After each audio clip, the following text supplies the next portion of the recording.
Welcome to kitchen diaries. ಇವತ್ತು ನಮ್ಮ kitchen ಡೈರಿಲಿ ಒಂದು ಸೂಪರ್ ಆಗಿರುವಂತಹ ಮತ್ತು ಬೇಗನೆ ಆಗುವಂತಹ ಒಂದು ಸ್ವೀಟ್ ರೆಸಿಪಿನ ಹೇಗೆ ಮಾಡೋದಂತ, ಅದನ್ನು ಕಡಿಮೆ ಇಂಗ್ರೀಡಿಯೆಂಟ್ಸ್ನ ಉಪಯೋಗಿಸ್ಕೊಂಡು ತುಂಬ ಟೇಸ್ಟಾಗಿ ಮತ್ತು ತುಂಬ ಹೆಲ್ದಿಯಾಗಿ ಮಾಡೋದು ಹೇಗಂತ ಇವತ್ತಿನ ವಿಡಿಯೋದಲ್ಲಿ ನೋಡೋಣ.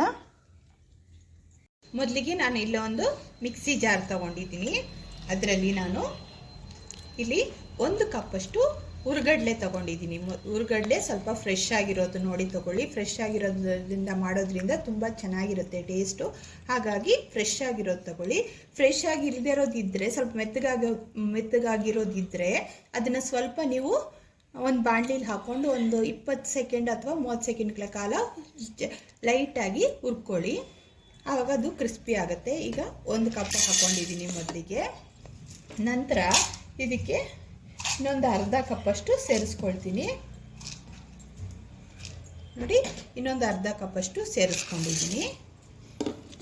ಈಗ ಇದಕ್ಕೇನೆ ನಾನು ಎಷ್ಟು ಹುರ್ಗಡ್ಲೆ ತಗೊಂಡು ಅಷ್ಟೇ ಪ್ರಮಾಣದಲ್ಲಿ ಸಕ್ಕರೆನ ಆ್ಯಡ್ ಮಾಡ್ಕೊಳ್ತಾ ಇದ್ದೀನಿ. ಮೊದಲಿಗೆ 1 ಕಪ್ಪಷ್ಟು ಹಾಕ್ಕೊಂಡಿದ್ದೀನಿ, ಅರ್ಧ ಕಪ್ಪಷ್ಟು ಸೇರಿಸ್ಕೊಳ್ತಾ ಇದ್ದೀನಿ. ಒಟ್ಟು 1.5 ಕಪ್ಪಷ್ಟು ಸಕ್ಕರೆ, 1.5 ಕಪ್ಪಷ್ಟು ಹುರ್ಗಡ್ಲೆ ಹಾಕ್ಕೊಂಡಿದ್ದೀನಿ. ಈಗ ಇದಕ್ಕೆ ಸ್ವಲ್ಪ ಏಲಕ್ಕಿ ಪೌಡ್ರನ್ನ ಹಾಕ್ಕೊಳ್ಳೋಣ. ನೋಡಿ, ಸ್ವಲ್ಪ ಏಲಕ್ಕಿ ಪೌಡ್ರ್ ಸೇರಿಸ್ಕೊಳ್ತಾ ಇದ್ದೀನಿ.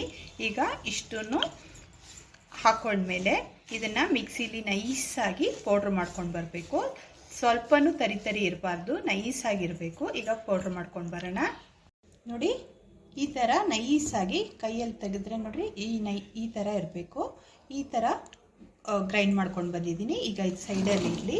ಈಗ ನಾನು ಇದಕ್ಕೆ ಹಾಕೋದಕ್ಕೆ ಒಂದು 3/4 ಕಪ್ಪಷ್ಟು ತುಪ್ಪ ತೊಗೊಂಡಿದ್ದೀನಿ. ಇದಕ್ಕೆ 3/4 ಕಪ್ಪಷ್ಟು ತುಪ್ಪ ಸರಿ ಇರುತ್ತೆ, ಹಾಗಾಗಿ ತುಪ್ಪ ತೊಗೊಂಡಿದ್ದೀನಿ ನಾನು. ಇಲ್ಲಿ ನೀವು ತುಪ್ಪದ ಬದಲು ಎಣ್ಣೆ ಆದರೂ ಯೂಸ್ ಮಾಡ್ಕೋಬೋದು, ನಿಮ್ಮ ಚಾಯ್ಸು ಯಾವ್ದು ಬೇಕಾದರೂ ಅದು. ಆದರೆ ಎಣ್ಣೆ ಯೂಸ್ ಮಾಡಬೇಕಾದ್ರೆ ಸ್ಮೆಲ್ ಇಲ್ಲದಿರೋ ಆಯಿಲ್ ನೋಡಿ, ಸನ್ಪ್ಯೂರ್ ಆಯಿಲ್ ಅಂಥದ್ದನ್ನ ಯೂಸ್ ಮಾಡ್ಕೊಳ್ಳಿ. ಈಗ ಮುಂದಿನ ಪ್ರೊಸೀಜರ್ ನೋಡೋಣ. ಸ್ಟವ್ ಮೇಲೆ ಒಂದು ಬಾಣಲಿ ಇಟ್ಕೊಂಡಿದ್ದೀನಿ. ಅದಕ್ಕೆ ಈ ತುಪ್ಪ ಸೇರಿಸ್ಕೊಳ್ಳೋಣ. ತುಪ್ಪ ಚೆನ್ನಾಗಿ ಕರಗಬೇಕು. ನೋಡಿ, ತುಪ್ಪ ಚೆನ್ನಾಗಿ ಕರಗಿದೆ, ಮೆಲ್ಟ್ ಆಗಿದೆ. ನೋಡಿ, ಈ ಟೈಮಲ್ಲಿ ನಾವು ಸ್ಟವ್ ಫ್ಲೇಮನ್ನು ಆಫ್ ಮಾಡಿಬಿಡಬೇಕು. ಸ್ಟವ್ ಫ್ಲೇಮ್ನ ಆಫ್ ಮಾಡಿ ಇಲ್ಲಿ ನಾವು ರೆಡಿ ಮಾಡಿ ಇಟ್ಕೊಂಡಿರ್ತೀವಲ್ಲ ಪುಡಿನ, ಹುರ್ಗಡ್ಲೆ ಮತ್ತು ಸಕ್ಕರೆ ಪುಡಿನ ಇದಕ್ಕೆ ಹಾಕ್ಕೋಬೇಕು. ಸ್ಟವ್ ಫ್ಲೇಮ್ನ ಆಫ್ ಮಾಡಿಕೊಂಡು ಇದಕ್ಕೆ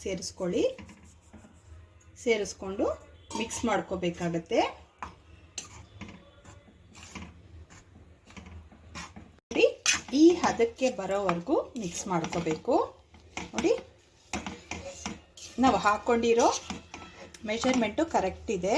ನೋಡಿ, ಕರೆಕ್ಟಾಗಿ ಮಿಕ್ಸ್ ಆಗಿದೆ. ಈಗ ಇದನ್ನು ನಾನು ಒಂದು ಪ್ಲೇಟಿಗೆ ಸರ್ವ್ ಮಾಡ್ಕೊಳ್ತೀನಿ.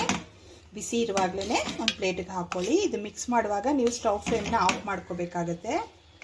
ಈಗ ಇದನ್ನು ಪ್ಲೇಟ್ಗೆ ಹಾಕ್ಕೊಂಡು ತೋರಿಸ್ತೀನಿ. ಪ್ಲೇಟ್ಗೆ ಹಾಕ್ಕೊಳ್ಳೋಕ್ಕೆ ಮುಂಚೆ ನಾನು ಇಲ್ಲಿ ಪ್ಲೇಟ್ಗೆ ಬಟರ್ ಶೀಟ್ನ ಕಟ್ ಮಾಡಿ ಹಾಕ್ಕೊಂಡಿದ್ದೀನಿ. ಬಟರ್ ಶೀಟ್ ಹಾಕ್ಕೊಳ್ಳೋದ್ರಿಂದ ಈಸಿಯಾಗಿ ರಿಮೂವ್ ಮಾಡ್ಬೋದು, ಡಿಮೋಲ್ಡ್ ಮಾಡ್ಬೋದು. ಅದಕ್ಕೋಸ್ಕರ ಹಾಕ್ಕೊಂಡಿದ್ದೀನಿ. ಇಲ್ಲ ಅಂದರೆ ಸ್ಕಿಪ್ ಮಾಡಿ, ಒಂದು ಸ್ವಲ್ಪ ಎಣ್ಣೆ ಅಥವಾ ತುಪ್ಪ ಸವರಿ ಹಾಗೇ ಹಾಕ್ಕೋಬೋದು. ಪ್ಲೇಟ್ಗೆ ಹಾಕ್ಕೊಂಡ್ಮೇಲೆ ಇದನ್ನು ಸಮಕ್ಕೆ ನಾವು ಸ್ಪ್ರೆಡ್ ಮಾಡ್ಕೋಬೇಕು. ಈಕ್ವಲ್ ಆಗಿ ಎಲ್ಲ ಕಡೆ ಒಂದೇ ರೀತಿ ಇರೋ ಥರ ಸೌಟಿಂದ ಅಥವಾ ಒಂದು ಗ್ಲಾಸು ಅಥವಾ ಒಂದು ಬಟ್ಲನ್ನ ಯೂಸ್ ಮಾಡಿಕೊಂಡು ಹೀಗೆ ಈವನ್ ಆಗಿ ಸ್ಪ್ರೆಡ್ ಮಾಡ್ಕೊಳ್ಳೋಣ. ನೋಡಿ, ಈ ಥರ ಈವನ್ ಆಗಿ ಸ್ಪ್ರೆಡ್ ಮಾಡ್ಕೊಂಡಿದ್ದೀನಿ. ಸ್ಪ್ರೆಡ್ ಮಾಡ್ಕೊಂಡ್ಮೇಲೆ ಇದಕ್ಕೆ ನಾವು ಕಟ್ ಮಾಡ್ಕೊಳ್ಳೋಣ. ಒಂದು ಚಾಕು ಸಹಾಯದಿಂದ ಇದನ್ನು ಸ್ಕ್ವಯರ್ ಶೇಪಲ್ಲಿ ಕಟ್ ಮಾಡಿ ತಗೊಳ್ಳೋಣ. ಕಟ್ ಮಾಡೋದು ಅಂದರೆ ಮಾರ್ಕ್ ಮಾಡ್ಕೊಳ್ಳೋಣ. ಸ್ವಲ್ಪ ತಣ್ಣಗಾದ್ಮೇಲೆ ಫುಲ್ಲು ರಿಮೂವ್ ಮಾಡಿ ತಗೋಬೇಕಾಗುತ್ತೆ. ಈಗ ಒಂದು ಚಿಕ್ಕ ಚಾಕುನ ತಗೊಂಡು ಹೀಗೆ ಮಾರ್ಕ್ ಮಾಡ್ಕೊಳ್ಳೋಣ. ನಾನಿವತ್ತು ಸ್ಕ್ವಯರ್ ಶೇಪಲ್ಲಿ ಮಾರ್ಕ್ ಮಾಡ್ಕೊಳ್ತಾ ಇದ್ದೀನಿ. ನೋಡಿ, ಮೆತ್ತಗೆ ಹೀಗೆ ಇದನ್ನು ಪೀಸ್ ಮಾಡ್ಕೊಳ್ಳೋದಕ್ಕೆ ಹೀಗೆ ಕಟ್ ಹಾಕ್ತಾ ಇದ್ದೀನಿ.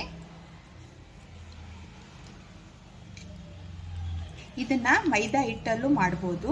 ನಾನು ಮೈದಾ ಹಿಟ್ಟಲ್ಲಿ ಮಾಡಿರೋದು ಆಲ್ರೆಡಿ ಅಪ್ಲೋಡ್ ಮಾಡಿದ್ದೀನಿ, ನನ್ನ ಚಾನಲಲ್ಲಿ ಇದೆ, ಬೇಕಾದರೆ ಒಂದು ಸಲ ಹೋಗಿ ನೋಡದೇ ಇರೋದು ಒಂದ್ಸಲ ಅದನ್ನು ನೋಡ್ಕೊಂಬನ್ನಿ. ಆದರೆ ಇದು ಹುರ್ಗಡ್ಲೆಯಲ್ಲಿ ಮಾಡೋದ್ರಿಂದ ತುಂಬ ಹೆಲ್ದಿ ಅಲ್ವಾ, ಹಾಗಾಗಿ ಹುರ್ಗಡ್ಲೆಯಲ್ಲೂ ಮಾಡಿ ತೋರಿಸಿದ್ದೀನಿ.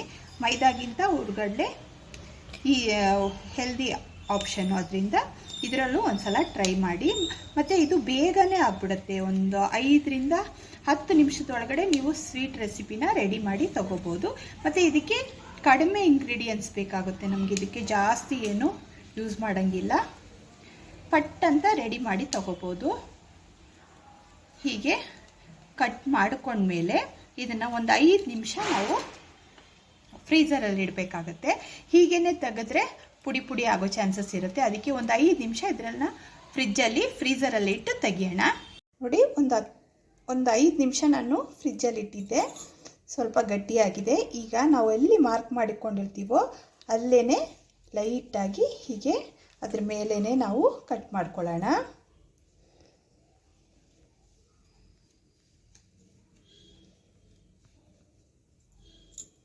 ಎಲ್ಲ ಕಟ್ ಮಾಡ್ಕೊಂಡಿದ್ದೀನಿ. ಈಗ ಚಾಕು ಸಹಾಯದಿಂದ ನಾವು ಕೆಳಗಡೆ ಬಟರ್ ಪೇಪರ್ ಹಾಕಿದ್ವಲ್ಲ, ಬಟರ್ ಪೇಪರ್ ಹಾಕ್ಕೊಳ್ಳೋದ್ರಿಂದ ಇದೊಂದು ಯೂಸ್ ಇದೆ, ನಮಗೆ ಬೇಗ ಹೀಗೆ ಡಿಮೋಲ್ಡ್ ಮಾಡ್ಕೋಬೋದು. ನೋಡಿ, ಹೀಗೆ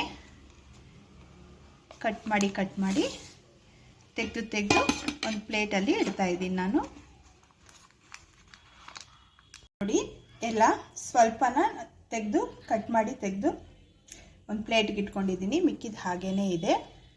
ಇದು ತುಂಬಾ ಸಾಫ್ಟಾಗಿ ಮತ್ತು ತುಂಬಾ ಟೇಸ್ಟಾಗಿದೆ. ಬಾಯಲ್ಲಿಟ್ಟರೆ ಕರ್ಗೋಗುತ್ತೆ, ಅಷ್ಟು ಚೆನ್ನಾಗಿದೆ. ನೋಡಿ, 5 ನಿಮಿಷದಲ್ಲಿ 5 ರಿಂದ 10 ನಿಮಿಷದೊಳಗಡೆ ನಾವು 3 ಇಂಗ್ರೀಡಿಯೆಂಟ್ಸ್ನ ಉಪಯೋಗಿಸ್ಕೊಂಡು ತುಂಬ ರುಚಿಕರವಾದ ಸ್ವೀಟ್ ರೆಸಿಪಿನ ಇವತ್ತು ಮನೇಲಿ ಮಾಡಿ, ಅದು ಹೆಲ್ದಿಯಾದ ರೀತಿಯಲ್ಲಿ ಮಾಡಿ ತೊಗೊಂಡಿದ್ದೀವಿ. ಇವತ್ತಿನ ರೆಸಿಪಿ ಏನಾದರೂ ನಿಮ್ಗೆ ಇಷ್ಟ ಆದರೆ ಲೈಕ್ ಮಾಡಿ, ಶೇರ್ ಮಾಡಿ ಮತ್ತು ಸಬ್ಸ್ಕ್ರೈಬ್ ಮಾಡೋದನ್ನು ಮರಿಬೇಡಿ.